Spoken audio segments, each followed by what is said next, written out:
വളരെ എളുപ്പത്തിൽ ഉണ്ടാക്കാൻ കഴിയുന്ന ഒരു ഡിന്നർ റെസിപ്പി ആയിട്ടാണ് ഞാൻ വന്നിരിക്കുന്നത്. ബട്ടർ നാനും എഗ് മലായിയും.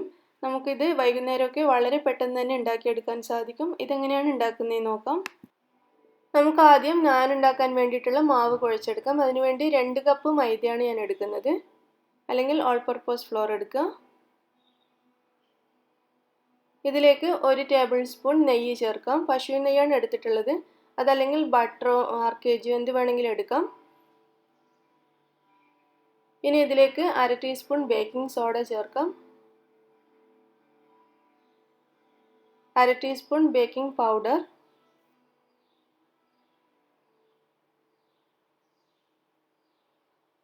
ആവശ്യത്തിനുള്ള ഉപ്പ് ചേർത്ത് കൊടുക്കാം. 1/2 ടേബിൾ സ്പൂൺ പൊടിച്ച പഞ്ചസാര ചേർക്കാം. ഇനി ഇതിലേക്ക് 4 ടേബിൾ സ്പൂൺ തൈര് ചേർക്കാം.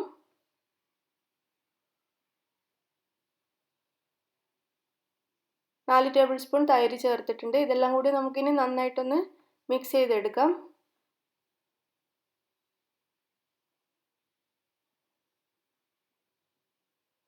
നന്നായിട്ട് ഇതുപോലെ കൈവച്ച് യോജിപ്പിച്ചെടുക്കുക. ഇനി നമുക്കിതിലേക്ക് ആവശ്യത്തിനുള്ള വെള്ളവും കൂടി ചേർത്തിട്ട് കുഴച്ചെടുക്കണം. 1 കപ്പ് വെള്ളം ഞാൻ എടുത്തിട്ടുണ്ട്. കുറച്ചായിട്ട് ഒഴിച്ച് നോക്കാം.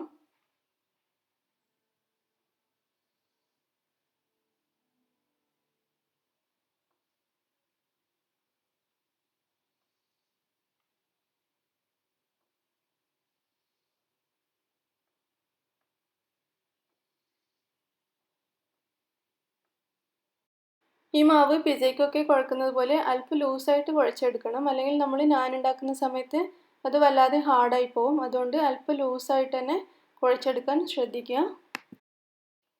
ഏകദേശം 1/4 കപ്പ് വെള്ളം ഞാൻ 2 കപ്പ് മൈദയ്ക്ക് ഒഴിച്ചിട്ടുണ്ട്.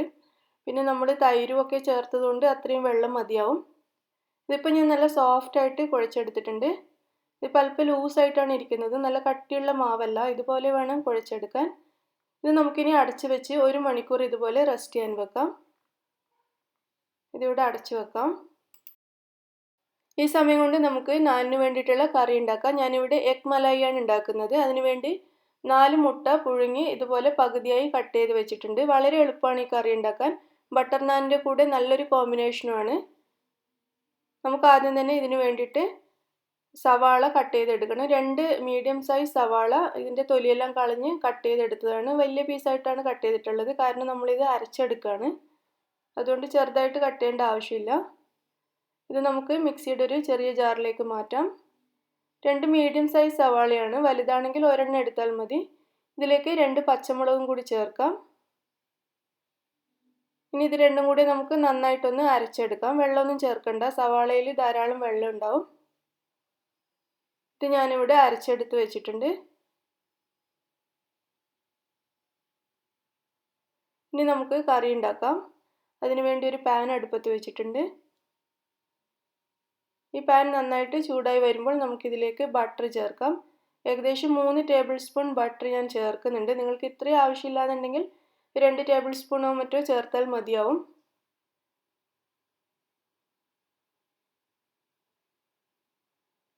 ബട്ടർ നന്നായിട്ട് മെൽറ്റായി വരുന്നുണ്ട്. ബട്ടർ മുഴുവൻ മെൽറ്റായി കഴിയുമ്പോൾ നമുക്കിതിലേക്ക് 1/2 ടീസ്പൂൺ ജീരകം ചേർക്കാം. ചെറിയ ജീരകമാണ്. ജീരകവും ബട്ടറും കൂടി നന്നായിട്ട് മിക്സ് ചെയ്യാം. ജീരകം നന്നായിട്ട് പൊട്ടിത്തുടങ്ങുന്ന സമയത്ത് നമുക്കിതിലേക്ക് ഇഞ്ചി വെളുത്തുള്ളി പേസ്റ്റ് ചേർക്കാം.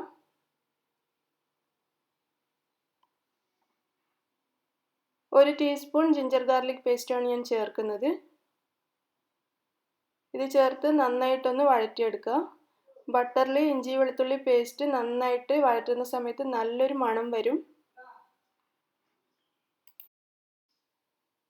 ഇഞ്ചി വെളുത്തുള്ളി പേസ്റ്റ് ചെറുതായിട്ടൊന്ന് കളർ മാറി വരുന്ന സമയത്ത് നമ്മൾ അരച്ചു വെച്ച പേസ്റ്റ് ഇതിലേക്ക് ചേർക്കാം. അതും കൂടി ചേർത്ത് നന്നായിട്ടൊന്ന് വഴറ്റിയെടുക്കുക.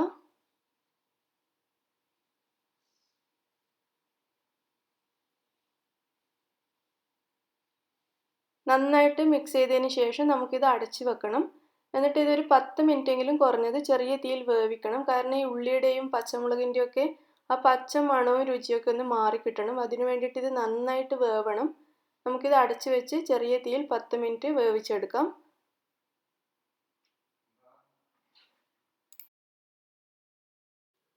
ഏകദേശം 10 മിനിറ്റ് കഴിഞ്ഞിട്ടുണ്ട്. ഇതിൽ ചേർത്തിരിക്കുന്ന ഉള്ളിയും പച്ചമുളകും മറ്റു മസാലകളൊക്കെ നന്നായിട്ട് വെന്ത് വന്നിട്ടുണ്ട്. ഇതിൻ്റെ പച്ചമണമൊക്കെ മാറിയപ്പോൾ നല്ലൊരു സ്മെല്ല് വരാൻ തുടങ്ങിയിട്ടുണ്ട്. ഈ സമയത്ത് നമുക്കിതിലേക്ക് 1 ഗ്ലാസ് പാല് ചേർക്കാം. സാധാരണ പശുവിൻ പാലാണ്. പാല് ചേർത്ത് നന്നായിട്ട് യോജിപ്പിച്ചെടുക്കാം. ഈ സമയത്ത് തീ അല്പം കൂട്ടി വെക്കാം. നമ്മൾ നേരത്തെ ഉള്ളി വേവിച്ചത് ചെറിയ തീയിലായിരുന്നു.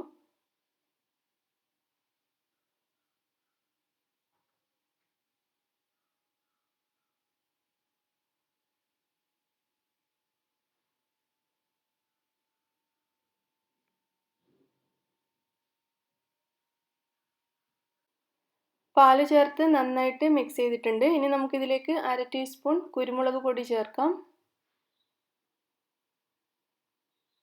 1/4 ടീസ്പൂൺ ഗരം മസാല പൊടി. ഇത് രണ്ടും ചേർത്ത് നന്നായിട്ട് യോജിപ്പിച്ചെടുക്കാം.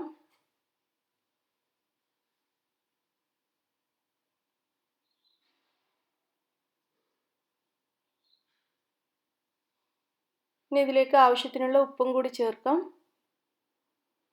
ഉപ്പ് ചേർത്ത് വീണ്ടും നന്നായിട്ട് മിക്സ് ചെയ്തെടുക്കാം.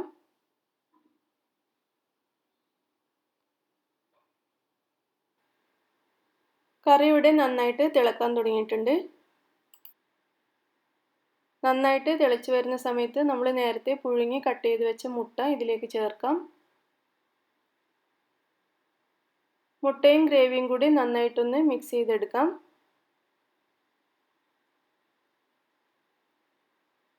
ഇതുപോലെ ഗ്രേവി കോരി മുകളിലേക്ക് ഒഴിച്ചാലും മതി. നമ്മൾ വല്ലാതെ മിക്സ് ചെയ്യുന്ന സമയത്ത് മുട്ട ചിലപ്പോൾ പൊട്ടിപ്പോവും. അതുകൊണ്ട് ഇതുപോലെ സ്പൂൺ കൊണ്ട് ഗ്രേവി കോരിയിട്ട് മുകളിൽ ഒഴിച്ചാലും മതിയാവും. ഇനി നമുക്കിത് അടച്ചു വെച്ച് 5 മിനിറ്റ് ചെറിയ തീയിൽ വേവിക്കാം. മുട്ടയും ഗ്രേവിയും കൂടി നന്നായിട്ടൊന്ന് മിക്സ് ആവാൻ വേണ്ടിയിട്ടാണ്. ഒരു 5 മിനിറ്റ് മാത്രം ചെറിയ തീയിൽ വേവിച്ചാൽ മതി.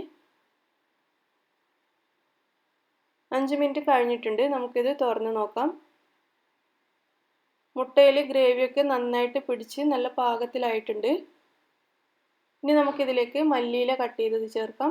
ഏകദേശം 3 ടേബിൾ സ്പൂണോളം മല്ലിയില കട്ട് ചെയ്തത് ഞാൻ ചേർക്കുന്നുണ്ട്. അതും കൂടി ചേർത്ത് ഒന്നുകൂടി നന്നായിട്ട് മിക്സ് ചെയ്യാം.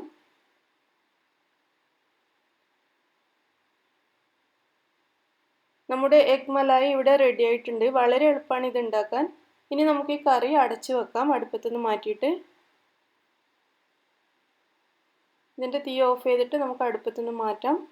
നമ്മൾ നേരത്തെ നാൻ ഉണ്ടാക്കാൻ വേണ്ടി കുഴച്ച് വെച്ച മാവ് ഇവിടെ റെഡി ആയിട്ടുണ്ട്. 1 മണിക്കൂർ കൊണ്ട് ഇത് നല്ല സോഫ്റ്റായി വന്നിട്ടുണ്ട്. ഇതിന് നമുക്ക് പരത്തിയെടുക്കണം. വലിയൊരു ഉരുളയെടുത്ത് നന്നായിട്ട് ഉരുട്ടിയതിന് ശേഷം നമുക്ക് പരത്തിയെടുക്കാം. ചപ്പാത്തിക്കൊക്കെ എടുക്കുന്നതിനേക്കാളും വലിയ ഉരുള വേണം ഇതിന് വേണ്ടിയിട്ട് എടുക്കാൻ. കാരണം നമ്മളിത് അല്പം തിക്കായിട്ടാണ് പരത്തുന്നത്. അല്പം പൊടി ചേർത്ത് നമുക്കിത് ഓവൽ ഷേപ്പിൽ പരത്തിയെടുക്കാം. നാനിൻ്റെ ഷേപ്പ് പൊതുവെ ഒരു ഓവൽ ഷേപ്പിലാണ് ഉണ്ടാവുന്നത്. അല്ലെങ്കിൽ റൗണ്ടിൽ പരത്തിയാലും മതി. ടേസ്റ്റ് എങ്ങനെയായാലും ഒന്നാണല്ലോ. ഞാനിതിപ്പോൾ ഓവൽ ഷേപ്പിലാണ് പരത്തുന്നത്. ഒരല്പം കട്ടിയോടുകൂടി വേണം ഇത് പരത്തിയെടുക്കാൻ. അല്പം തിക്കായിട്ട് പരത്തിയെടുക്കുക. ഞാനിവിടെ ഉണ്ടാക്കുന്നത് ഗാർലിക് ബട്ടർ നാനാണ്. അതുകൊണ്ട് തന്നെ ഞാനിതിൽ അല്പം ഗാർലിക്കും കൂടി ചേർക്കും. നാൻ പരത്തിയെടുത്തിട്ടുണ്ട്. ഞാനിവിടെ അല്പം വെളുത്തുള്ളി ചതച്ച് വെച്ചിട്ടുണ്ട്. നല്ല പേസ്റ്റ് ആക്കിയിട്ട് അരച്ചിട്ടില്ല, അല്പം ഒന്ന് ചതച്ചിട്ടാണ് എടുത്തിട്ടുള്ളത്. ഇത് നമുക്കൊരു 2 നുള്ളി എടുത്തിട്ട് ഇതിൻ്റെ മുകളിലൊന്ന് പുരട്ടി കൊടുക്കാം. കൂടുതൽ വെളുത്തുള്ളി ചേർക്കണ്ട, വല്ലാത്ത ടേസ്റ്റ് ആയിരിക്കും. അതുകൊണ്ട് ഒരു 1-2 നുള്ളി മാത്രം ഇതുപോലെ എടുത്ത് എല്ലാ ഭാഗത്തും ഒന്ന് പുരട്ടി കൊടുക്കാം. ഇനി നമുക്കിതിൻ്റെ മുകളിൽ മല്ലിയില ചേർക്കാം. 1 ടീസ്പൂണോ മറ്റോ മല്ലിയില ചേർത്താൽ മതി. മല്ലിയില എല്ലാ ഭാഗത്തും ഇതുപോലെ ഒന്ന് ഒട്ടിച്ചു കൊടുത്തതിന് ശേഷം നമുക്കിത് ജസ്റ്റ് ഒന്ന് പരത്തിയെടുക്കാം. മല്ലിയില അവിടെ പിടിച്ചു നിൽക്കാൻ വേണ്ടിയിട്ടാണ്. അതല്ലെങ്കിൽ നമ്മൾ നാൻ ചുട്ടെടുക്കുന്ന സമയത്ത് ഈ മല്ലിയിലയൊക്കെ ഇളകി വീഴും.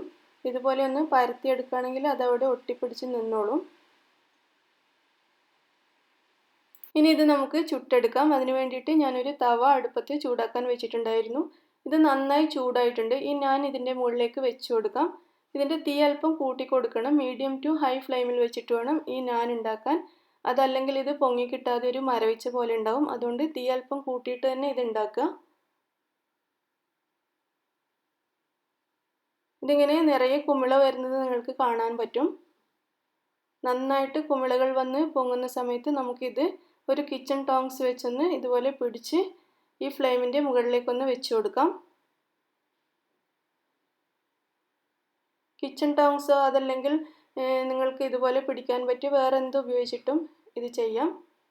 എന്നിട്ട് ഇതിൻ്റെ എല്ലാ ഭാഗവും ഇതുപോലെ മാറ്റി മാറ്റി വെച്ച് കൊടുക്കുക. ഒരു ഭാഗം തന്നെ ഒരേ സ്ഥലത്ത് വെക്കരുത്. എല്ലാ ഭാഗവും നന്നായിട്ട് വേവിച്ചെടുക്കുക. ഇതുപോലെ തിരിച്ച് തിരിച്ച് വെച്ച് കൊടുക്കണം. എല്ലാ ഭാഗവും നന്നായിട്ട് വേവണം.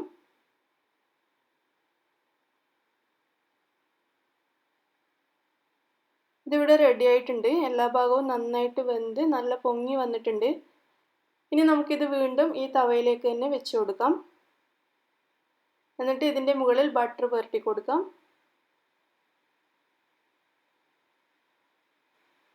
ഏകദേശം 1/2 ടീസ്പൂൺ അല്ലെങ്കിൽ 1 ടീസ്പൂണോളം ബട്ടർ എല്ലാ ഭാഗത്തും നന്നായിട്ട് പുരട്ടി കൊടുക്കാം. ബട്ടറിൻ്റെ അളവ് നിങ്ങൾക്ക് ഇഷ്ടമുള്ളതുപോലെ തീരുമാനിക്കാം. നന്നായിട്ട് പുരട്ടിയാൽ നല്ല ടേസ്റ്റ് ഉണ്ടാവും.